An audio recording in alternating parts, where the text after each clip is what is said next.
Have you ever wondered how widespread the world of prostitution actually is? Well, the truth might surprise you. Prostitution, the world's oldest profession, is as universal as it gets. It exists in every nook and cranny of our globe, from the bustling metropolises to the quietest corners of rural life. But how it is treated varies vastly from one region to another. In some places, it's seen as a legitimate profession and is fully legal.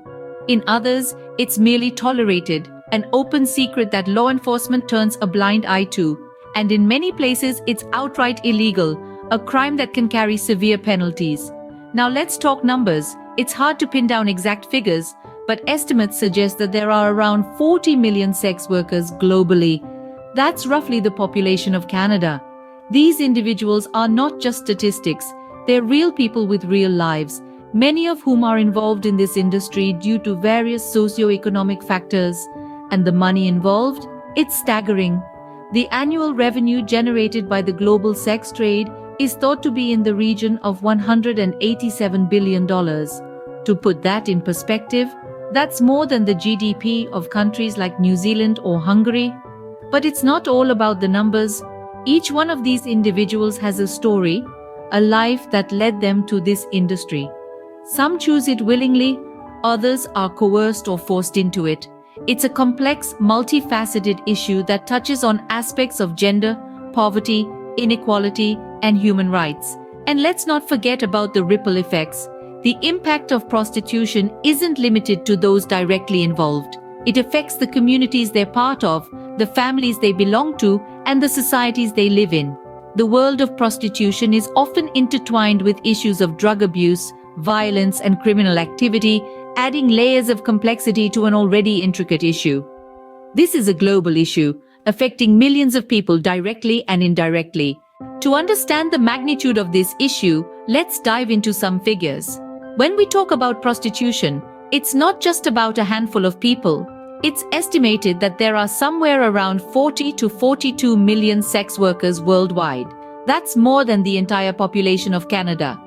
In countries where prostitution is legal and regulated, like the Netherlands, there are around 25,000 sex workers. In contrast, in countries where it's illegal, the numbers are significantly higher. For instance, in Thailand, despite its illegality, there are estimated to be around 200,000 sex workers. When it comes to income, it's a stark picture. In India, a sex worker might earn as little as $2 a day, while in the United States, where the legality varies from state to state, a sex worker could earn up to $200 an hour. But the financial gain comes with significant risks. The rate of HIV/AIDS among sex workers is staggeringly high. In some sub-Saharan African countries, where the epidemic is widespread, up to 70% of sex workers are living with HIV. In contrast, in the Netherlands, where sex workers have access to regular health checks and are required to use protection, the rate is less than 5%. Violence against sex workers is another harsh reality. In countries where prostitution is criminalized, sex workers are often victims of physical and sexual violence. In the United States, for example, sex workers are 18 times more likely to be murdered than other women of the same age and race. But the story is different in parts of Nevada, where brothels are legal and regulated. Here, sex workers have a right to refuse a client and have panic buttons in their rooms, significantly reducing the risk of violence. These figures reveal the harsh realities faced by sex workers around the globe. How do different countries handle prostitution legally? This question is pivotal in understanding the complexity and diversity of laws governing sex work worldwide. Let's begin with the Netherlands, a country often associated with a more liberal approach to sex work. Here, prostitution is entirely legal and regulated. Sex workers are treated as self-employed individuals, they pay taxes, and have access to benefits just like any other worker. This approach aims to ensure safety, reduce exploitation, and maintain public order. But it's not without its criticisms, with some arguing it inadvertently encourages human trafficking. On the other hand, we have Sweden, a country that chose a unique path. In the late 90s, Sweden introduced what's now known as the Nordic model. This model decriminalizes the act of selling sex, but criminalizes the buying of it. The idea behind this is to target the demand side of the sex industry, aiming to protect sex workers from exploitation and abuse. However, detractors argue that this model makes sex work more dangerous, driving it underground and away from the eyes of law enforcement. Then we move across the Atlantic to the United States, where the law takes yet another form. In most parts of the US, prostitution is illegal, with exceptions made in certain counties in Nevada where brothels are legally permitted to operate. This discrepancy between state laws has led to a patchwork of regulations that can vary greatly, making it difficult for sex workers to navigate their legal rights and protections. These contrasting legal landscapes show how diverse the world's approach to prostitution is. Each model carries its own set of benefits and challenges, with no one-size-fits-all solution. What is clear, however, is that the law, in whatever form it takes, plays a significant role in shaping the lives of sex workers. And it's important for us to understand these laws in order to engage in informed discussions about sex work and the people involved in it. The law plays a significant role in shaping the lives of sex workers. How does the public perceive prostitution and sex workers? Let's dive into the complex world of societal attitudes towards prostitution. Across the globe, these attitudes are as diverse as the cultures themselves, oscillating between acceptance, tolerance, and outright condemnation. In many parts of Asia, for instance, sex work has long been woven into the social fabric, and some may perceive it as merely another profession. However, this doesn't mean sex workers are fully accepted.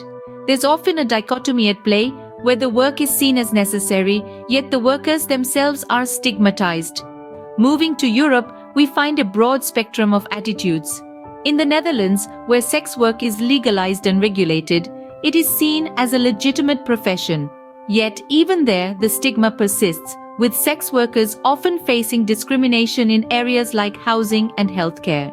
Contrast this with the attitudes in countries that follow what is known as the Nordic model.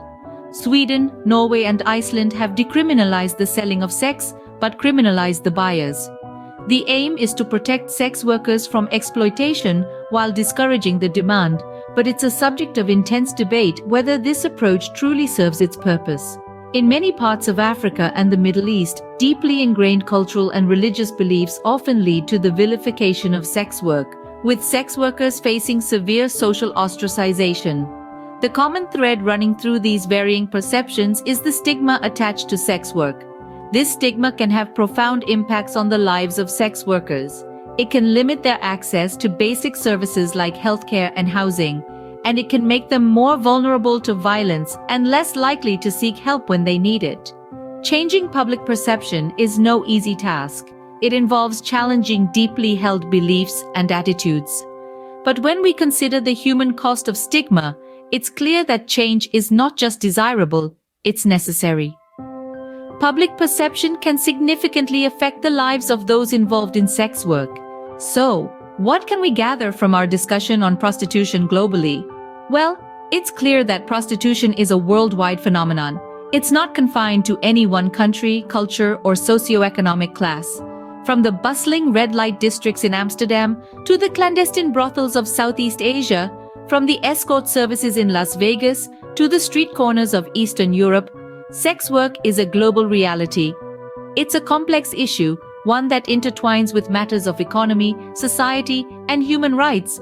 Moreover, we've seen that the legal status of prostitution varies widely across the globe. In some places, it's fully legalized and regulated. In others, it's tolerated but not officially sanctioned. And in still others, it's criminalized entirely. These diverse legal landscapes greatly influence the experiences and safety of sex workers. Where regulation exists, sex workers may have access to health services, legal protection, and certain rights.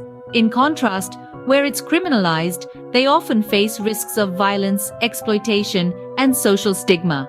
Speaking of stigma, it's impossible to ignore the significant role societal attitudes play in shaping the conditions of sex work. In many cultures, sex work is viewed with disdain or moral judgment. This stigma can lead to discrimination, making it harder for sex workers to seek help when they need it or to transition to other forms of work if they desire.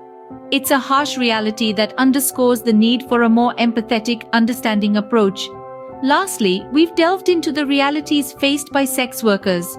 While some choose this line of work, others are forced into it by circumstances beyond their control. It's a spectrum of experiences that underscores the complexity of the issue and the importance of nuanced, informed perspectives.